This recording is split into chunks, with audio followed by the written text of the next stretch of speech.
January 1975. A shopping center in Garland, Texas. Inside Autumn Sound Studios, a cramped recording space with cypress wood paneling, a 42-year-old man with a guitar sits surrounded by his small touring band. No session musicians, no string sections, no Nashville producers, just Willie Nelson and his family. They'll record an album in less than a week for $4,000. When Columbia Records executives hear the finished tapes, they'll think Willie Nelson has lost his mind. The label president will call it a demo. Nashville's top producer will literally ask, "Did he make this in his living room? It's a piece of shit." But Willie Nelson has something those executives don't understand. Complete creative control. It's written into his contract. They can't change a single note without his permission.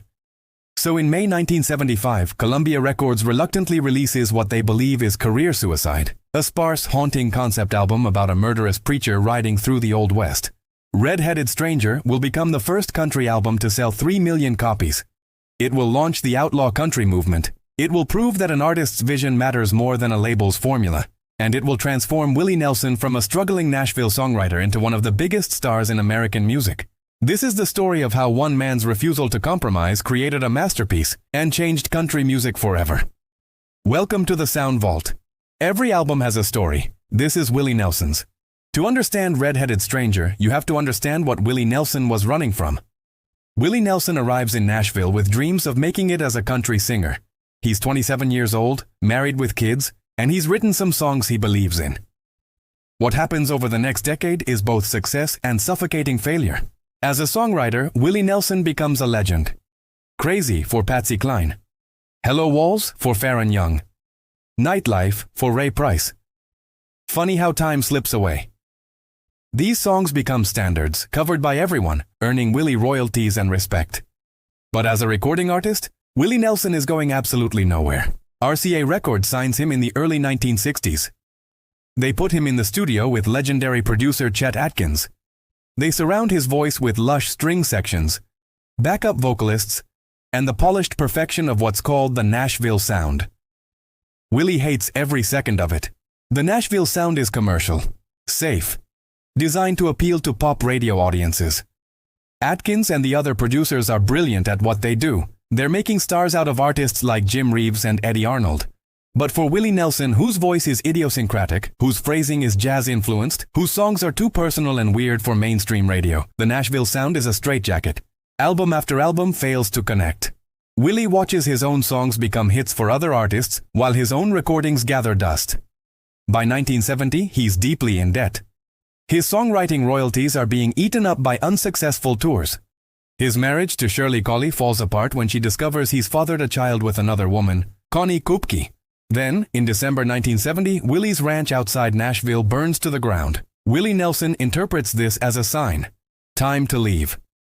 He moves back to Texas, not to the Nashville of the South, not trying to recreate what didn't work in Tennessee, but to Austin, a college town where something unexpected is happening.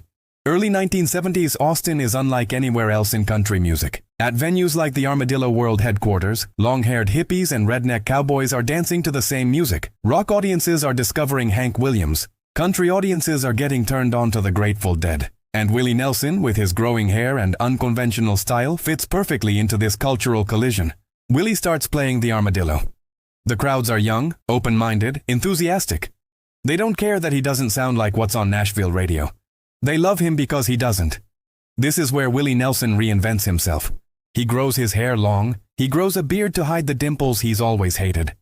His wife Connie takes him to see Leon Russell in concert, and Willie becomes obsessed with Russell's look, the long hair, the loose vibe, the refusal to conform to show business expectations. Willie Nelson is becoming an outlaw before there's even a name for it.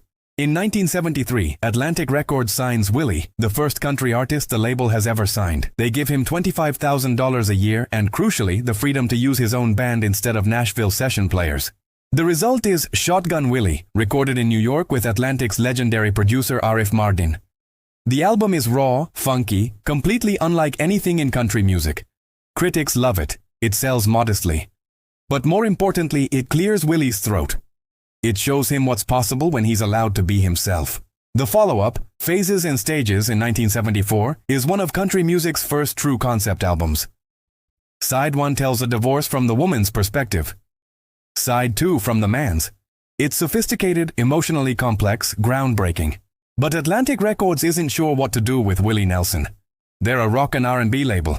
Country music isn't their expertise. When Willie's contract comes up for renewal, Atlantic lets him walk. Which brings us to the most important negotiation of Willie Nelson's life. Willie Nelson's manager is a bulldog New Yorker named Neil Reshan. Reshan also manages Waylon Jennings and Miles Davis, artists who are fiercely independent, who demand creative control, who need someone willing to fight record labels on their behalf. Waylon Jennings once described Reshan as a mad dog on a leash. Willie called him probably the most hated and most effective manager that I know. When Columbia Records comes calling in late 1974, Reshan sees an opportunity. Willie Nelson has proven himself with 2 critically acclaimed albums. He's building a devoted following. He's written some of the biggest songs in country music. Columbia wants him. They see potential for commercial success. Reshan negotiates a deal that's unprecedented in Nashville. Willie Nelson will have complete creative control over everything he records for Columbia Records. Not approval, not consultation, complete control. Columbia can't change his songs, can't bring in different producers, can't add musicians he doesn't want, can't alter the mix. Willie Nelson owns his artistic vision, and the label has to release whatever he delivers, or not release it at all. It's the kind of contract rock artists are starting to get. Bob Dylan has it. The Rolling Stones have it. But in Nashville in 1975, this is revolutionary. Columbia president Bruce Lundvall signs the deal. He believes in Willie Nelson. He just doesn't know yet what Willie Nelson is about to deliver. Winter 1974, turning into 1975. Willie Nelson and his wife Connie take a ski vacation to Steamboat Springs, Colorado, visiting their friend Billy Kidd, the Olympic gold medalist skier. On the drive back to their ranch outside Austin, Willie mentions he's got a problem. He owes Columbia Records an album, his first for the label, and he has no idea what to record. Connie, who knows Willie as well as anyone, suggests a concept album, like Phases and Stages, but different. Maybe like a cowboy movie. Willie's mind starts turning. There's this song he used to play as a radio DJ back in Fort Worth in the 1950s. The Tale of the Red-Headed Stranger, written by Carl Stutz and Edith Lindemann, made famous by Arthur Guitar Boogie Smith. It's a murder ballad about a preacher who kills his unfaithful wife and her lover, then rides through the West wild with grief, killing again when a woman tries to steal his dead wife's horse. Willie used to sing it to his daughters as a bedtime lullaby. He jokes about this. I guess that's my kind of parenting. Connie says, why not build an album around that song? Tell the story of what happened before the murders and what happened after. As they drive through the Texas night, Willie starts composing out loud. Connie writes down lyrics on whatever she can find. Napkins, scraps of paper, the back of envelopes. By the time they reach their ranch, Willie has sketched out a gothic western concept album about love, betrayal, murder, and redemption. He records a rough demo at home on a tape recorder, just him and his guitar. Then he starts looking for a studio. Willie's harmonica player Mickey Raphael has been hanging around a studio in Garland, Texas, about 20 miles northeast of Dallas. It's called Autumn Sound Studios, and it's struggling for business. The studio's engineer, Phil York, wants to attract bigger clients. He makes Willie an offer, 1 day of free recording, just to try it out. Willie brings his band to Autumn Sound in January 1975. The studio is small, just a room in a shopping center. But it has something special. Texas's first 24-track console and a Bosendorfer concert grand piano worth $25,000. More importantly, it has the right vibe. Willie Nelson doesn't want the slick production of Nashville. He wants something raw, intimate, almost like old field recordings. He wants music that sounds muddy, like an old record scratching. Willie's band is called The Family. They're his road crew, the people who've been playing with him night after night. His sister Bobby Nelson on piano, Paul English on drums, Paul's brother Billy English on drums, Jody Payne on guitar and mandolin, B. Spears on bass, Mickey Raphael on harmonica, Bucky Meadows on guitar. These aren't Nashville session musicians who can sight read anything. These are Willie's people, and they know how to play together with an almost telepathic understanding. That first day at Autumn Sound, they record 5 tracks for free. Willie loves what he hears. He buys a week of deeply discounted studio time. The whole album will eventually cost around $4,000, maybe as much as $20,000 if you count Willie's advance. The recording process is spontaneous and minimal. Willie shows up with his stack of papers and napkins, his lyrics and song ideas. He plays the songs for the band. They run through them 2, maybe 3 times. Then they record. There are no overdubs, no perfecting, no polishing. Just Willie and his family, playing music the way they play it on stage. The songs are a mix of Willie's originals and carefully chosen covers. Time of the Preacher, Willie's original composition, becomes a recurring theme throughout the album, tying the story together.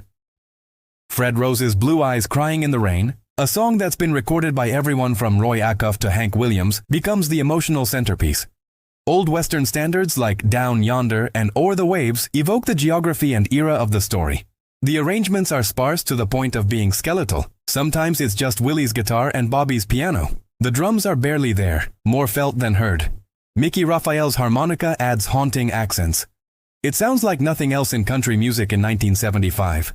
When mainstream Nashville is producing lush, heavily orchestrated albums, strings, background vocals, every frequency polished to perfection, Willie Nelson is making music that sounds like it could have been recorded in 1945. In less than a week, the album is done. Phil York mixes the tracks and sends them to Willie. Willie listens and says, "That's it, that's the album." When Columbia Records executives hear Red-Headed Stranger, they panic. Bruce Lundvall, the label president who signed Willie Nelson, listens to the tapes and thinks he's received a demo. The album is so sparse, so minimal, so unlike anything commercial that he genuinely believes Willie hasn't finished recording yet. The budget seems to confirm this. Columbia had given Willie a $60,000 advance. He spent maybe $4,000 on recording, maybe $20,000 total when you include his other expenses. Where's the rest of the money? Where are the strings? Where are the backup vocals? Where's the production? Lundvall sends the album to Billy Sherrill, Columbia's head of A&R in Nashville, one of the most successful producers in country music, the man behind Tammy Wynette's biggest hits. Sherrill's response is immediate and brutal. "Did he make this in his living room? It's a piece of shit. It sounds like he did this for about $2. It's not produced." Sherrill wants to sweeten the recordings, add musicians, add vocals, add production, turn it into something that sounds like a real Nashville record. There's only one problem: Willie Nelson's contract. Neil Reshen, Willie's manager, travels to New York with an unlikely ally, Waylon Jennings. Waylon is Reshen's other major client, and he's already fighting his own battles for creative control. He's also Willie's friend, and he knows exactly what's at stake. If Columbia can force Willie to change his album, then Reshen's negotiating victory means nothing. Every artist trying to escape Nashville's formula will lose. Reshen and Waylon meet with Bruce Lundvall in his office. They bring an acetate, a preliminary vinyl pressing, of Red-Headed Stranger. Lundvall suggests sending the album to Billy Sherrill for additional production. Waylon explodes. He gets in Lundvall's face and calls him a tin-eared, tone-deaf son of a bitch who has no clue what Willie Nelson is about. The message is clear: release the album as is, or prepare for a war. Lundvall takes the album home for the weekend. He plays it over and over, and slowly he starts to understand. The sparse production isn't a mistake. It's the point. The album's quietness creates space for Willie's voice, for the story, for the emotional weight of the songs. By Monday, Lundvall has made his decision. Columbia will release Red-Headed Stranger exactly as Willie Nelson recorded it. But internally, the Columbia Nashville staff is furious. They're certain this album will fail. They're certain Willie Nelson has thrown away his shot at mainstream success. Some executives think Willie has deliberately sabotaged the album to pocket the advance money while giving Columbia an unreleasable record. Even in Austin, where Willie has been building his reputation, some fans hear the early tracks and wonder where the energy of his live shows has gone. Columbia delays the release for months, hoping to figure out how to market this strange, uncommercial album. Finally, in May 1975, Red-Headed Stranger arrives in record stores. The first single is Blue Eyes Crying in the Rain. It's an old song. Fred Rose wrote it in 1945, and Roy Acuff made it famous in 1947. Dozens of artists have recorded it over the years. But Willie Nelson's version is different. His vocal is delivered in his distinctive behind-the-beat phrasing, influenced by Frank Sinatra and jazz singers. The arrangement is heartbreakingly simple. Just Willie's guitar, Bobby's piano, the barest touch of drums. His voice cracks with genuine emotion, capturing the song's theme of lost love and the passage of time. Radio programmers face a dilemma. The song lacks drums. Radio stations typically won't play country songs without a clear backbeat. It's slow, melancholic, not obviously commercial. But Joe Ladd at KIKIC in Houston, a major country station, hears something special. He starts playing Blue Eyes Crying in the Rain, despite its lack of commercial polish. Other programmers follow Ladd's lead. They're paying back Willie Nelson for 15 years of goodwill, for all the hit songs he's written for other artists, for being one of the good guys in Nashville. In July 1975, Blue Eyes Crying in the Rain is released as a single. By October 4, 1975, exactly 50 years ago from this past month, it reaches number 1 on the country charts. Willie Nelson's first number 1 hit as a recording artist after nearly 20 years in the music business. More importantly, the song crosses over to the pop charts, reaching number 21 on the Billboard Hot 100. Willie Nelson is introducing himself to millions of listeners who've never heard country music like this. The album follows the single's success. Red-Headed Stranger enters the Billboard Country Albums chart and eventually hits number 1. It peaks at number 28 on the all-genre Billboard 200. By the end of 1975, the album has sold over 500,000 copies, earning gold certification. Columbia Records, the label that thought this album was unmarketable, watches in shock as Willie Nelson proves them spectacularly wrong. For listeners paying attention, Red-Headed Stranger is a complete narrative, a Western movie in album form. The story begins with Time of the Preacher, Willie's original composition. A preacher is traveling with his wife when he notices something wrong. He was only a preacher, but she was so fine. He knew that he loved her, but she had another. The preacher discovers his wife's betrayal in Blue Rock, Montana, a town mentioned in Willie's medley. He finds her with another man, in a quiet little out-of-the-way place. The preacher, consumed by jealousy and rage, kills them both. They smiled at each other as he walked through the door, and they died with their smiles on their faces. Blue Eyes Crying in the Rain captures the preacher's immediate remorse. He realizes what he's done, and the blue eyes crying could be his wife's, or his own reflection, or the eyes of every lost love he'll carry forever. Now the preacher, the red-headed stranger, rides south through the American West, wild in his sorrow, leading his dead wife's bay horse. He's a broken man, dangerous in his grief. In another town, a blonde woman approaches him in a tavern, following him out when he leaves. When she reaches for the bay horse, that precious symbol of his lost love, the stranger shoots and kills her too. The song Red-Headed Stranger concludes with Old West justice. The yellow-haired lady was buried at sunset. The stranger went free, of course, for you can't hang a man for killing a woman who's trying to steal your horse. But the story doesn't end in violence. Willie guides us toward redemption. Denver introduces a new woman, someone who sees through the stranger's pain. In that city's bright lights, the possibility of new love emerges. By Remember Me, the stranger is asking to be remembered, suggesting he's ready to move on. Hands on the Wheel finds peace. Through it all, we've had each other. The album ends where it began, with a reprise of Time of the Preacher. But now with different words. When you think it's all over, it's only begun. It's a complete arc: love, betrayal, murder, grief, more violence, and finally, redemption. The sparseness of the production makes the story hit harder. There's nothing to distract from the emotional journey. Red-Headed Stranger doesn't just revive Willie Nelson's career. It ignites a movement. By 1975, Waylon Jennings has already released his own groundbreaking albums, Honky Tonk Heroes in 1973, and this time in 1974. He's been fighting the same battles Willie has, demanding creative control, refusing to let Nashville dictate his sound. When Red-Headed Stranger becomes a massive hit, it proves that the audience is ready for something different. The media starts using a term that's been floating around: outlaw country. The outlaws aren't outlaws because they're criminals, or because they want to be rebellious for its own sake. They're outlaws because they're standing outside the Nashville system, refusing to follow the formulas that have dominated country music since the late 1950s.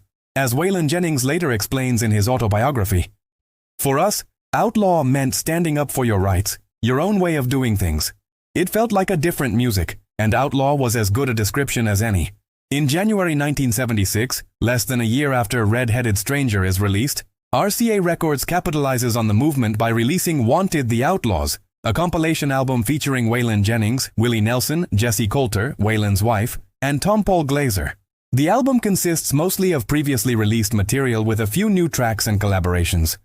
The cover depicts the four artists as Old West outlaws, complete with Wanted posters. Wanted, The Outlaws becomes the first country album to be certified platinum, selling over 1 million copies. It reaches number 1 on the country charts and number 10 on the pop charts. The hit single from the album is Good-Hearted Woman, a duet between Waylon and Willie that reaches number 1 on the country charts and number 25 on the Billboard Hot 100. Country music has been revolutionized. The outlaw movement creates space for artists who don't fit Nashville's mold. It opens doors for more honest, more personal, more rock-influenced country music. It proves that country audiences are hungry for something real, something that hasn't been focus grouped and polished into blandness. In February 1976, at the 18th Annual Grammy Awards, Willie Nelson wins his first Grammy. Best Country Vocal Performance, Male, for Blue Eyes Crying in the Rain. It's the first of 12 Grammys Willie will win over his career, but this one is special. It validates his artistic instincts, proves that taking the risk was worth it. By the end of 1976, Red-Headed Stranger has sold 2.5 million copies and been certified multi-platinum. The second single from the album, Remember Me, reaches number 2 on the country charts. Willie Nelson, at age 43, has become one of the biggest stars in country music. The songwriter who couldn't make it as a recording artist is now a household name. But the impact of Red-Headed Stranger extends far beyond sales numbers. The album proves that concept albums can work in country music. It demonstrates that sparse, minimal production can be just as powerful, maybe more powerful, than lush orchestration. It shows that audiences will embrace artistic ambition if it's genuine. Musicians take note. Country artists start demanding more creative control. The Nashville sound loses its stranglehold on the genre. A new generation of singer-songwriters emerges, inspired by Willie's example. In 2002, Red-Headed Stranger is inducted into the Grammy Hall of Fame. Rolling Stone ranks it number 183 on their list of the 500 greatest albums of all time. CMT names it the number 1 album on their 40 greatest albums in country music list. The album that Columbia Records called a piece of shit that executives thought was unfinished, that Nashville said would fail. This album becomes recognized as one of the greatest country albums ever made. In 1977, Willie Nelson meets screenwriter William D. Whitliff at a Mexican restaurant in Austin. Because of Red-Headed Stranger's success, Whitliff proposes writing a screenplay based on the album's story. Willie agrees. By 1979, Whitliff has completed a script, and Universal Studios greenlights the project with a $14 million budget. They want Robert Redford to play the Red-Headed Stranger. But Willie envisions himself in the role. It's his story, after all. Universal balks. The project is tabled. Willie and Whitliff buy the script back from Universal. HBO picks it up next, offering a $5 million budget. That project also falls through. Finally, Willie and Whitliff decide to finance the film themselves. In 1986, Red-Headed Stranger, the movie, is released, with Willie in the lead role. It's a modest production, more of a passion project than a Hollywood blockbuster, but it brings Willie's concept full circle, from a bedtime song for his daughters, to an album, to a film. Meanwhile, Willie's relationship with his manager Neil Reshen becomes complicated. Reshen had been instrumental in negotiating Willie's Columbia contract. He'd fought for Willie's creative freedom. But by the late 1970s, Willie discovers that Reshen has been filing tax extensions for years without actually paying the IRS. This will eventually lead to Willie's infamous tax troubles. In 1990, the IRS will seize Willie's assets. Claiming he owes $32 million, the debt is partly due to Reshen's mismanagement, and partly due to failed tax shelter investments that Willie made in the early 1980s on advice from his accountants. But that's another story for another time. In 1978, Willie fires Reshen and hires Mark Rothbaum, Reshen's former assistant who had proven his loyalty by taking the fall for a cocaine possession charge that was meant for Waylon Jennings. Rothbaum would manage Willie for decades to come. Here's what makes Willie Nelson remarkable. Red-Headed Stranger could have been the peak of his career. He could have spent the next 50 years touring on that one album's reputation. Instead, Willie keeps reinventing himself. In 1978, just 3 years after Red-Headed Stranger, Willie releases Stardust, an album of pop standards produced by Booker T. Jones. Nashville insiders predict it will ruin his career. How can Willie Nelson, the outlaw country icon, record songs by Hoagy Carmichael and Irving Berlin? Stardust goes platinum. It stays on the country charts for 10 years. It becomes one of Willie's best-selling albums. Willie collaborates with everyone: Waylon Jennings, Merle Haggard, Leon Russell, Ray Charles. In the 1980s, he forms the Highwaymen supergroup with Johnny Cash, Waylon Jennings, and Chris Christopherson. He acts in movies, writes books, becomes an advocate for farm aid and marijuana legalization. He records albums in almost every genre: jazz, reggae, blues, gospel. But Red-Headed Stranger remains the cornerstone. It's the album that proved Willie Nelson was right to trust his instincts. It's the moment when artistic integrity triumphed over commercial expectations. The story of Red-Headed Stranger is ultimately about trust. An artist trusting himself, a manager trusting his client, a label president trusting his ears over his staff's objections, and ultimately an audience trusting that something different might be better than something safe. Willie Nelson made an album for $20,000 that sounded like it was recorded in someone's living room. He recorded it in a week with his touring band in a strip mall studio in Garland, Texas. He used old songs and new songs, wove them into a story about a murderous preacher, and refused to let anyone add strings or smooth out the rough edges. And it changed everything. Today, at 92 years old, Willie Nelson is still touring, still recording, still doing exactly what he wants. He's released 78 studio albums. He's won 12 Grammys, been inducted into the Country Music Hall of Fame, received the Library of Congress Gershwin Prize for Popular Song. But in 1975, he was a 42-year-old songwriter who'd never had a #1 hit. He was running out of chances. And he made the bravest artistic decision of his life. He insisted on complete creative control, recorded exactly the album he heard in his head, and stood firm when everyone told him it wouldn't work. Red-Headed Stranger won 5 Grammys? No, wrong artist, wrong album. But it did win Willie Nelson his first Grammy. It did launch the outlaw country movement. It did prove that audiences were hungry for something real. Bruce Lundvall, the Columbia executive who stuck his neck out to release the album, later reflected, Red-Headed Stranger was a hit for all the wrong reasons. It didn't follow the formula, the fashionable mix of the day. There were 1,000 reasons that record should not be a hit. But the Red-Headed Stranger project took on Willie's personality and became a hit for the right reasons. Because it was Willie Nelson. That's the lesson. That's what this album teaches every artist who comes after. The right reasons are the only reasons that last. This has been the Sound Vault. Every album has a story. And some stories, like Willie Nelson's, prove that being called unmarketable is sometimes the highest compliment an artist can receive.